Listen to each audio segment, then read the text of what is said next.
అరే ఏంటండి మీరు సైన్ ఇన్ అడితే డబ్బులు ఏనా మీదికి వస్తున్నారు? సారీ అండి, డబ్బులు కాదండి, ఒక చిన్న హెల్ప్ అండి.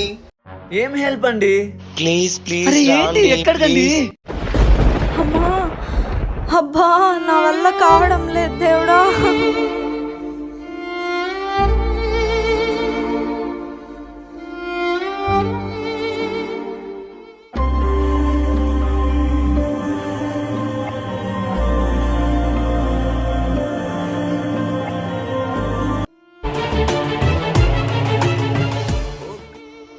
చాలా తప్పుగా అర్థం చేసుకున్నానే. అందరూ అలానే ఉంటారు అనుకోవడం తప్పు. ప్లీజ్ సబ్స్క్రైబ్ చేయండి.